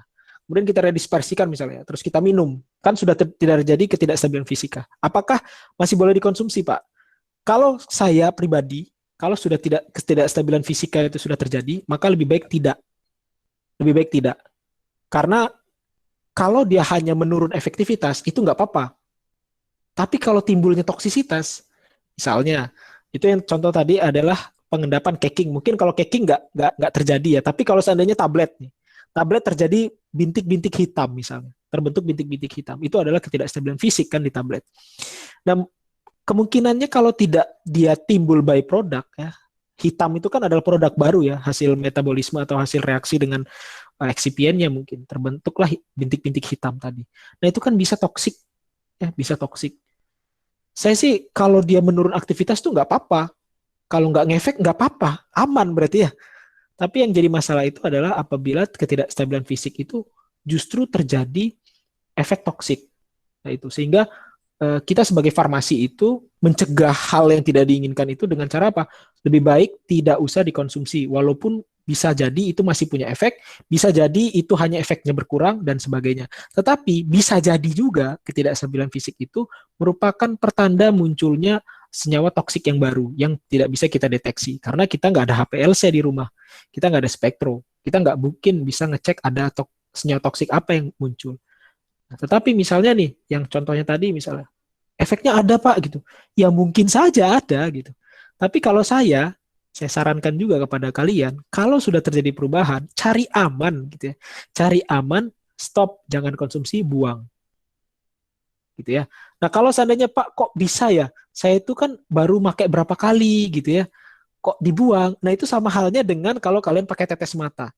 Tetes mata itu BUD, beyond use date-nya adalah 28 hari ketika obat itu dibuka. Ya bahkan ada yang bilang 14 hari aja sebenarnya. Tapi menurut USP ya kalau tidak salah itu sekitar 28 hari. 28 hari sejak dibuka. Sisanya masih banyak Pak. Saya makainya waktu itu cuma untuk infeksi mata 2 kali, sisanya masih banyak. Apakah masih ada efek atau tidak? Jawabannya nggak tahu kita ada efek atau tidak. Tetapi apakah sudah timbul mikroba atau tidak? Iya. Setelah 28 hari itu. Kemungkinan dia sudah timbul mikroba. Ketidakstabilannya. Ketidakstabilan mikroba. Apakah efeknya masih ada? Kalau kita mau sisinya efek-efek terus gitu ya. Padahal obat itu nggak hanya efek loh yang kita lihat. Obat itu ada 3 ya. Obat itu ada 3 baru dia dapat izin edar dari BPOM. Yaitu efektif yang pertama, aman, dan bermutu. Nah kalau seandainya tadi viskositasnya berubah, maka yang dipengaruhi adalah mutu ya. Mutu ini adalah penampilan produk, stabilitas dan sebagainya itu terkait dengan mutu. Oke, jadi mutunya sudah berubah. Maka tidak boleh sebenarnya itu dikonsumsi lagi. Ya. Kalau kamu mau konsumsi dan punya efek ya silakan saja, tetapi tidak ditanggung ya. Tidak ditanggung karena farmasi itu prinsip utamanya adalah hati-hati. Kita setiap buat sediaan, setiap kita mengkonsumsi obat itu yang diperhatikan adalah hati-hati. Karena obat ini bukan makanan. Ya, makanan misalnya kamu udah lempem, masih aja dimakan nggak apa-apa, makanan lempem ya silakan aja. Tapi kalau obat sudah ada bintik hitam, kemudian krimnya sudah pecah, itu biasanya terjadi ya ketika kalian perawatan nih, simpen di kulkas gitu kan, simpen di kulkas ternyata udah pecah krimnya tuh. Pakai aja terus sama kalian. Tapi karena itu masih kosmetik, ya oke lah kalian kalau mau coba-coba. Kalau saya sih prefernya tidak. Kalau sudah terjadi perubahan fisika, mikrobiologi dan sebagainya, itu tanda ketidakstabilan dan lebih baik cari aman tidak dikonsumsi. Gitu. Apalagi itu hanya obat apa ya? Gamat itu obat mah ya. Obat mah ya kalau saya lihat ya. Ya nggak ngerti saya juga ini obat herbal ya. Obat herbal, viskositasnya berkurang, itu saran saya sih jangan ya. Atau kamu cari tahu kenapa viskositasnya berkurang gitu loh. Apakah tiba-tiba sudah ditambahin air gitu atau kamu minumnya bagaimana gitu ya. Iya Pak, baik Pak. Terima kasih Pak. Ya sama-sama ya. Ketidakstabilan fisik ini memang umum sekali ya terjadi ya. Dan memang sebagai farmasi kita harus hati-hati. Hati-hati dengan cara tidak Oke, ada yang bertanya lagi. Siapa nih? Alfi Lestari, izin bertanya Pak, di daerah saya sekarang ini banyak lansia yang minum obat herbal, sedangkan di aturan minumnya tidak dianjurkan untuk lansia. Apakah akan memberikan efek yang berbahaya? Oke, pertanyaannya bagus ya. Walaupun nggak ada hubungan sama stabilitas, tapi saya akan jawab ya. Obat herbal, dikatakan obat herbal itu adalah obat yang paling aman. Jawabannya nggak mutlak ya, obat herbal itu nggak mutlak bahwa dia pasti aman untuk semua kalangan usia, bahkan untuk lansia sekalipun. Kenapa? Oke, kita berbicara obat herbal yang terstandar ya. Maksudnya gini, saya bicara tentang obat herbal yang memiliki izin edar. Ada lagi obat herbal yang tidak memiliki izin edar, yang kemungkinan ada BKO atau bahan kimia obat. Misalnya ada obat herbal itu ya, saya kasih contoh ini yang tidak terdaftar ya, tidak terregistrasi atau dia dilarang ya. Dia obat herbal, obat kuat. Obat kuat dari bahan alam, mestinya kan hanya pure dari misalnya dari apa ya, saya nggak tahu ya untuk obat herbal dari obat kuat itu. Tapi biasanya dicampur sildenafil, yaitu obat BKO, bahan kimia obat. Akibatnya apa? Anggapannya ini obat herbal nih, saya mau kuat gitu misalnya ya. Kemudian dia ternyata ada BKO-nya, ada sildenafil. Maka dia akan bahaya di jantungnya pasien tersebut ya. Niatnya hanya untuk penguat gitu, malah berbahaya pada jantungnya. Itu salah satu contoh ya, kalau dia tidak terregistrasi atau dia tidak memiliki izin edar. Banyak sekali obat-obat yang obat pegelinu segala macam, ternyata ada ibuprofennya, ada asamefenamatnya. Intinya ada senyawa kimia obat, ada BKO, bahan kimia obat. Itu kalau dia tidak ada izinnya. Oke, sekarang kita bicara yang ada izinnya gitu ya, yang benar-benar pure herbal. Apakah pasti aman untuk lansia? Kita lihat dulu, ini obatnya apa? Karena obat herbal itu ada kriteria lagi, ada jamu, ya, ada obat herbal terstandar, ada fitofarmaka. Kita lihat lagi apa dia. Kalau jamu misalnya, umumnya jamu ya. Jamu ini secara empiris memang digunakan secara turun-temurun gitu kan. Dan dia tidak ditulis untuk orang tua misalnya. Saya nggak tahu ini obatnya apa ya. Karena sebenarnya kalau saya mau jawab boleh atau enggak, itu harus tahu dulu obatnya apa. Obatnya Agarylus. Ya, coba ya, saya cari dulu. Agarylus itu isinya apa. Oke. Agarylus, banyak sekali obat herbal. Mahal-mahal lagi ya. Kok kalian ini mau sekali beli obat mahal. Obat herbal yang efeknya masih belum jelas ini. Padahal obat kimia murah-murah. Gak dibeli ya. Oke ya, ini obat apa nih? Saya baru lihat ini. Agarylus. Agarylus mengandung mikroba positif untuk kesehatan pencernaan dan sebagainya. Tapi dia lambangnya apa nih? Jamu atau apa nih? Oke, saya belum lihat ini lambangnya apa. Oke, nggak ada lambang obat bahkan ya. Saya nggak tahu. Anggaplah jamu ya. Saya anggap jamu ini karena nggak ada gambar spesifik yang menandakan dia apa. Saya anggap jamu. Kalau jamu itu boleh untuk semua kalangan. Makanya dia dikasih label jamu. Karena apa? Karena memang dia tidak terlalu menimbulkan efek yang bermakna. Ya, baik itu efektivitasnya maupun efek sampingnya. Mestinya seperti itu. Itu jamu. Karena dia masih campuran dari berbagai ekstrak gitu ya. Cuma berbagai kandungan berbagai dari bahan alam ini dicampur ini, itu mestinya tidak begitu tinggi efektivitasnya dan efek sampingnya pun tidak begitu tinggi. Kalau dia orang tua itu normal ya, orang tuanya itu artinya dia punya fungsi ginjal yang baik, punya fungsi hati yang baik dan sebagainya. Itu mestinya tidak masalah. Bisa saya bilang seperti itu kenapa? Karena dia yang saya lihat jamu. Asal konsumsinya tidak berlebihan, sama ya. Minum air pun kita nggak boleh berlebihan. Kalau berlebihan pasti nggak bagus. Gitu juga dengan jamu-jamu itu. Nggak masalah, asal fungsi ginjalnya normal. Nah, yang jadi masalah adalah ketika kita mengkonsumsi obat herbal itu adalah orang tua yang sudah memiliki penurunan fungsi ginjal. Ya, penurunan fungsi ginjal dan sebagainya. Jadi, obat herbal itu umumnya adalah larut air. Ya, umumnya obat larut air. Obat larut air dengan molekul yang sangat banyak ya, karena campuran ekstrak A, ekstrak B, ekstrak C, dan sebagainya, maka dia perlu dibuang melalui ginjal. Ya, obat herbal itu umumnya dibuang melalui ginjal karena dia obatnya larut air. Nah, ketika dibuang lewat ginjal, itu akan memperberat kerja ginjal kalau dia orang tua itu fungsi ginjalnya sudah menurun. Makanya orang yang fungsi ginjalnya menurun kurang-kurangin makan obat-obat herbal karena akan memperberat kerja ginjalnya. Tetapi kalau orang tua yang dimaksud ini adalah orang tua yang masih kuat ya, masih apa ya, intinya nggak ada masalah lah untuk masalah yang lain, dan minum jamu ini fungsinya untuk biar seger gitu, suplemen nggak apa-apa, karena memang untuk ekstrak-ekstrak itu kita harus mengakui bahwa memang ekstrak-ekstrak itu dapat meningkatkan sistem imun ya, meningkatkan daya tahan tubuh dan sebagainya. Tetapi kalau untuk menyembuhkan penyakit nggak boleh kita minum jamu A untuk menyembuhkan penyakit hipertensi. Itu nggak boleh harapan itu ada, nggak boleh nggak boleh keinginan itu ada di benak orang yang mau minum jamu itu. Intinya jamu itu hanya untuk suplemen. Tapi kalau untuk mengobati nggak boleh. Dan kalau seandainya jamu itu mengklaim dapat mengobati, maka jamu itu sendiri sebenarnya sudah tidak boleh diedarkan. Ya, jamu itu kalau sudah klaim dapat mengatasi hipertensi gitu, maka pasti tidak dapat izin edar dari BPOM. Itu udah pasti. Nggak boleh jamu itu menyembuhkan. Klaimnya nggak boleh. Gitu ya, salah satu tanda itu berarti tidak ada izin edarnya. Makanya pertama cek dulu izin edarnya. Ada nggak?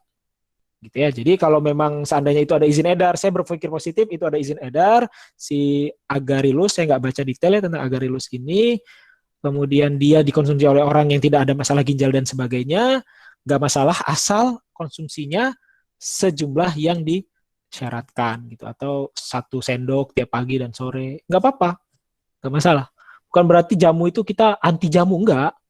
Kita nggak anti jamu, asal kita gunakannya dengan bijak, dengan tujuan yang benar. Ya, kalau tujuannya untuk menyembuhkan, tahan, nggak minum obat. Saya nggak minum, ini Pak, Gliben Klamid orang tua saya. Kenapa? Karena minum obat ini katanya dapat menurunkan gula darah. Nah, itu salah. Ya, karena jamu tidak boleh mengklaim dirinya dapat menyembuhkan kalau dia jamu, kecuali dia fitofarmaka. Baik ya. Kemudian ada pertanyaan lagi. Apa nih? Santika. Izin bertanya Pak, jika sebagai farmasis buat obat, bagaimana cara menentukan tanggal keluar obat yang sesuai standar? Oke. Cara menghitung usia simpan dari obat itu ada panduannya dari BPOM. Ya, biasanya kita melakukan uji stabilitas dipercepat. Nanti saya ajarkan itu ke kalian, bagaimana kita bisa menentukan usia simpan suatu produk. Jadi obat itu gambarannya begini. Nggak mungkin kita harus menyimpan obat itu selama 2 tahun baru kita bisa ngajuin ke BPOM, kelamaan. Nah, makanya ada uji stabilitas dipercepat. Kita uji selama 6 bulan. Uji stabilitas dipercepat itu kita pakai suhu yang ekstrim 40 derajat, kemudian suhu ruang dan suhu dingin, ya biasanya 2-8 itu kita lakukan penyimpanan pada suhu itu, kemudian kita ukur kadarnya setiap minggu misalnya dan sebagainya. Kemudian nanti kita ada persamaan, ya, bersamaan itu dari ICH itu dari ICH Guideline, itu International Conference Harmony kalau tidak salah singkatannya ICH Guideline, di mana dengan kita mengukur ada bagannya, ya, bagannya kalau dia stabil selama suhu 40 derajat selama 6 bulan, maka usia simpannya berapa. Itu ada ketentuannya. Dan BPOM-nya Indonesia, ya, Badan Pengawasan Obat Indonesia itu merujuk dari ICH. Ya, jadi dengan kita melakukan serangkaian uji tadi, nanti saya akan ajarkan ke kalian itu, apabila lolos uji itu, maka dia memiliki usia simpan 2 tahun. Untuk produk yang baru didaftarkan itu maksimal 2 tahun dulu. Karena uji stabilitasnya baru 6 bulan. Makanya kalau dia lolos, dia 2 tahun. Nanti ada uji stabilitas ongoing namanya. Jadi ketika kita sembari jual, sembari kita udah dagang di pasaran nih produk kita, kan produk kita masih ada produk tertinggal namanya, itu disimpan di industri. Nanti kita ukur juga kadarnya tiap satuan waktu. Oh, ternyata setelah 3 tahun ini aman-aman aja loh. Kita ajurkan ke BPOM. Pak, ke BPOM misalnya, saya sudah simpan selama 3 tahun dan aman-aman saja. Ini data penelitian saya atau ini data uji saya. Maka nanti uji kita atau usia simpan obat kita nambah lagi. Bisa jadi 3 tahun dan seterusnya. Pokoknya mekanismenya seperti itu. Kita nggak bisa menghitung di lab sendiri. Kita harus laporkan ke BPOM. Nanti BPOM yang menilai untuk memberi usia simpan produk kita. Gitu ya. Kemudian siapa lagi nih? Izin bertanya Pak, mengapa pada suspensi seperti antasida ketika dibuka dan dituangkan pada pinggiran mulut botol terjadi pengerasan dari suspensi tersebut ya Pak? Terima kasih. Ini terjadi namanya cap locking. Cap locking itu biasanya kita tambahkan sorbitol atau gliserol. Ya, umum terjadi biasa itu ya, karena bekasnya itu tertinggal ditutup. Bekasnya tertinggal ditutup, kemudian kita tutup. Nah, biasanya kalau nggak ada anti cap locking, itu bahkan nggak bisa dibuka lagi tutupnya. Gitu. Makanya dikasih cap locking, gliserol atau sorbitol. Biasanya kalau kita membuat sediaan sirup seperti ini atau suspensi seperti ini. Jadi kalau terjadi pengerasan ya wajar. Ya, karena setelah dikocok, dituang, kita tutup, ada sisa cairan suspensi itu yang berada di mulut botol. Kemudian kita tutup kan. Maka otomatis ketika disimpan, ya dia akan terjadi bekas gitu ya, ada bekas.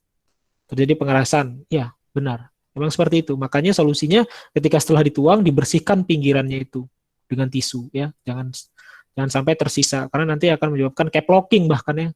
Saya nggak tahu di suspensi itu mestinya ada anti cap locking ya, dikasih anti cap locking seperti sorbitol atau gliserol, polialkohol. Biar tidak terjadi cap locking. Karena kalau terjadi cap locking, kalian nggak bisa buka lagi, keras bener itu. Gitu ya. Kemudian Sedangkan orang yang minum itu menderita penyakit jantung, Pak. Ya, kalau seandainya tadi ya, ini masih obat herbal tadi. Kalau obat herbal tadi benar-benar terregistrasi, tidak ada kandungan kimia obat, dan dia memang klaimnya hanya untuk meningkatkan daya tahan tubuh segala macam, maka nggak masalah. Tapi kalau dia sebagai obat kuat, kemudian dia tidak ada izin edar, kemungkinan ada kandungan BKO, maka bahaya untuk pasien yang ada penyakit jantung. Asal konsumsinya sesuai, saya tidak mengharamkan gitu ya, istilahnya tidak melarang untuk obat-obat jamu. Karena memang jamu itu punya efek imunostimulan ya. Dia dapat meningkatkan efek imun kita. Makanya ada jamu-jamu itu yang mengandung misalnya khususnya yang mengandung kurkumin dan sebagainya itu sudah terbukti ya secara laboratorium gitu ya. Saya nggak tahu kalau secara klinisnya sudah ada, belum. Dia dapat meningkatkan imunitas gitu. Jadi nggak apa-apa. Asal tadi ya ada alasan-alasan tertentunya. Kamu cek lagi apakah izin edarnya ada dan memang klaimnya tidak berlebihan dan diminum dengan tidak berlebihan. Saya rasa nggak apa-apa. Sama halnya dengan minum teh, minum kopi dan sebagainya itu nggak masalah. Cuma juga dengan obat-obat herbal yang memiliki izin edar tadi sudah dijamin keamanannya untuk digunakan oleh BPOM. Tapi kalau nggak ada izin edar jangan sekali-sekali beli obat herbal dari Cina yang tidak ada izin edarnya, klaimnya dapat menyembuhkan penyakit-penyakit degeneratif. Itu jangan. Karena justru akan membahayakan si peminumnya. Sudah harganya mahal ya. Lebih mahal daripada obat yang dikasih dari dokter. Satu botolnya aja 200.000. Kalau kita beli glibenclamid ya atau metformin gitu, satu kotak kan paling 40.000. Udah banyak gitu. Itu 200.000 mahal. Udah lebih mahal. Itu hanya menawarkan harapan yang belum tentu pasti ya. Kebanyakan orang yang penyakit degeneratif itu capek minum obat, dengar cerita orang dengan minum obat herbal bisa berhenti minum obat, maka dia memiliki harapan baru. Padahal harapan itu adalah semu. Baik, ada yang mau bertanya lagi? Kalau tidak ada, saya cukupkan ya. Saya akhiri perkuliahan hari ini. Ya, saya tutup. Wassalamualaikum warahmatullahi wabarakatuh. Selamat siang semuanya. Waalaikumsalam